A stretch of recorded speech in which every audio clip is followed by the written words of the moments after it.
हम लोग बात कर रहे थे मूविंग चार्ज एंड मैग्नेटिज्म की। तो हम लोग आपको बता दिया था कि B बराबर बायो-सेवर्ट के लॉ से बता दिया था कि B बराबर mu not upon 4 pi into I delta L sine theta upon R square.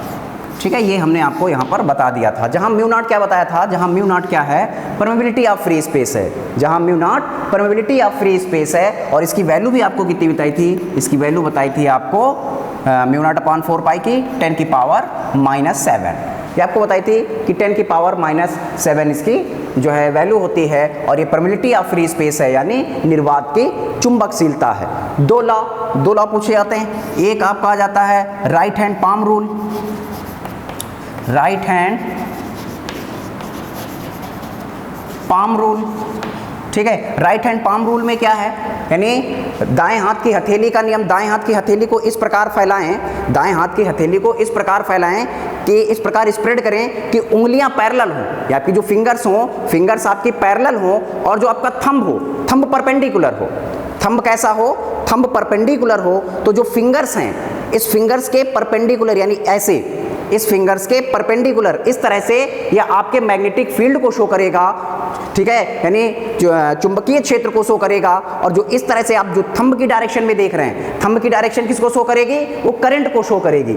इस तरह से आप देख रहे हैं, अगर मान लीजिए ये आपकी फिंगर्स हैं और ये आपका थंब है इस तरह से, तो इसके परपेंडिकुलर, जैसे ये आपका ऐसे दिखा दिया गया इस तरह से, तो इसके परपेंडिकुलर ये आपके मैग्नेटिक फील्ड को शो करेगा, और जो थंब है, थंब की डायरेक्शन वो करंट को शो करेगी। इस रूल को हम लोग कहते हैं राइट हैंड पाम रूल। और जो दूसरा रूल है वो है मैक्सवेल का राइट हैंड रूल।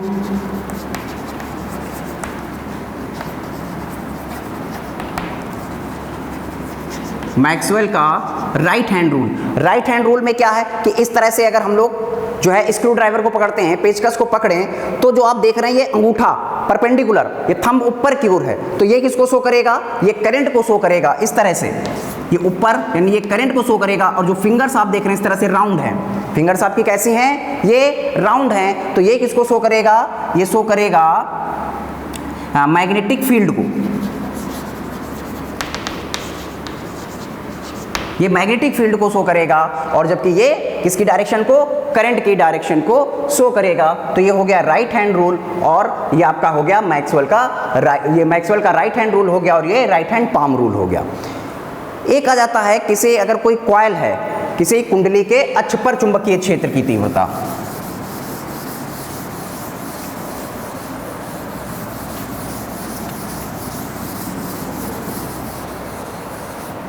इसको समझ लेते हैं। मान लीजिए ये आपकी कोई एक कॉइल है जिसकी रेडियस कितनी मान लेते हैं, जिसकी रेडियस a है। ये आपका सेंटर पॉइंट हो गया। इससे इसकी एक्सिस पर r डिस्टेंस पर, इसकी एक्सिस से r डिस्टेंस पर एक पॉइंट P है, जहां पर हमें मैग्नेटिक फील्ड फाइंड आउट करना है। ठीक है, इसे एक छोटे से सेगमेंट में ब्रेक कर लिया मैंने, एक छोटा सा सेगमेंट ये मान लिया। अगर यहाँ से निकालें, ठीक, मैग्नेटिक फील्ड, इस पॉइंट को हमने A कह दिया, ये पॉइंट आपका O है, और इसे हमने X मान लिया। तो अगर हम निकालें तो इसके परपेंडिकुलर होगा, परपेंडिकुलर यानी कुछ इस तरह से।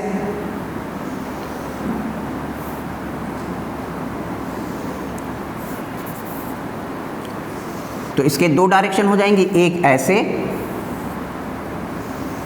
और एक ऐसे। इसी तरह अगर हम इधर की ओर दिखा दें,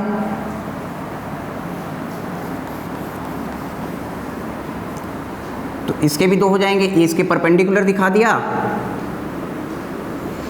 इसके भी दो कंपोनेंट हो जाएंगे, एक कंपोनेंट ऐसे और एक कंपोनेंट इधर की ओर। ठीक है, अगर इस एंगल को थीटा मान लेते हैं, ये एंगल आपका थीटा हो जाएगा, तो ये आपका हो जाएगा डेल बी कॉस थीटा, और ये वाला हो जाएगा डेल बी साइन थीटा।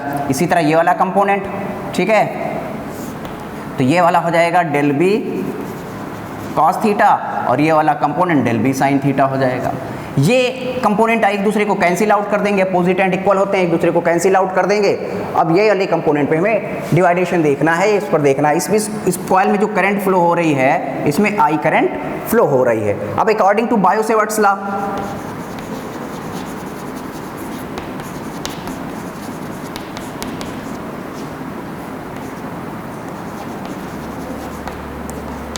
अगर बायो सेवर्ट लॉ लगा दें तो बायो सेवर्ट लॉ के अकॉर्डिंग डेल बी बराबर क्या हो जाएगा, mu naught upon 4 pi I del L, इस डिस्टेंस को हम कितना मान लेते हैं, ये छोटा सा पार्ट लिया था डेल एल, और कितने एंगल पर होता है, साइन 90 अपान डिस्टेंस को क्या लिख रहे हैं आप, एक्स स्क्वायर, इसको एक्स स्क्वायर कर दिया तो डेल बी बराबर क्या आ जाएगा, mu naught upon 4 pi I del L upon x square.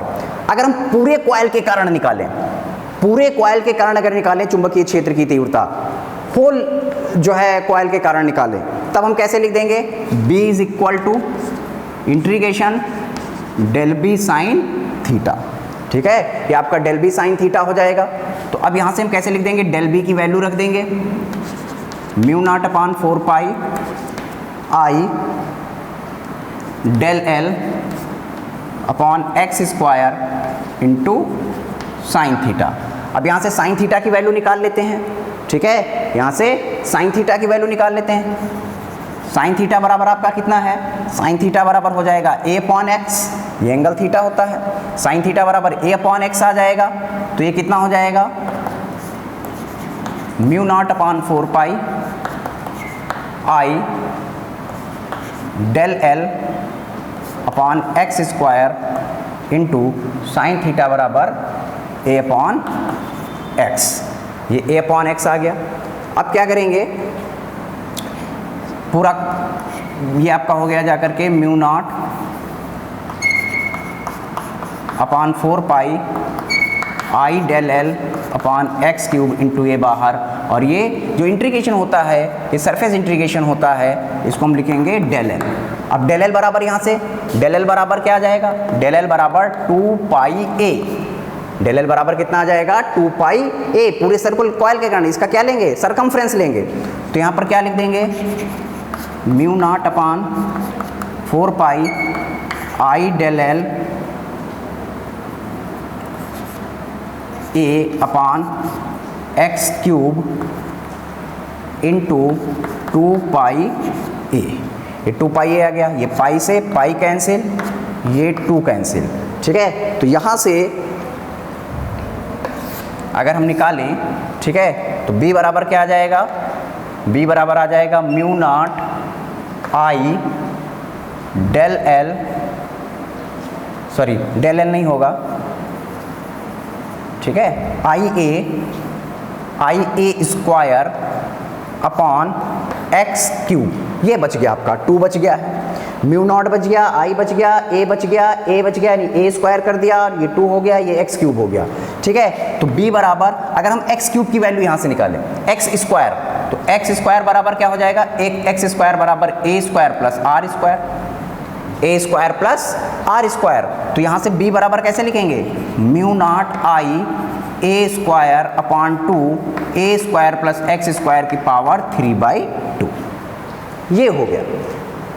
देखिए, सर्कुलर कॉइल के हम क्या निकाले, किसी भी वृत्ताकार कुंडली के कारण उसके अक्ष पर चुंबकीय क्षेत्र की तीव्रता, किसी वृत्ताकार कुंडली के कारण उसके अक्ष पर चुंबकीय क्षेत्र की तीव्रता, ये हमें निकालनी है। ये एक आपने कॉइल रे रखी है, ये रेडियस इसकी ए है, आर डिस्टेंस पर एक पॉइंट P आपने ले रखा है, यहाँ पर हमें कंसीडर करना है।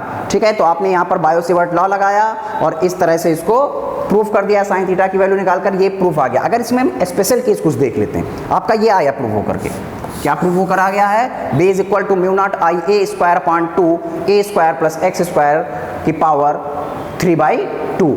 अगर ये बाहर ना होकर के इसके सेंटर पे आ जाए, अगर केंद्र पर आ जाए, तब क्या होगा,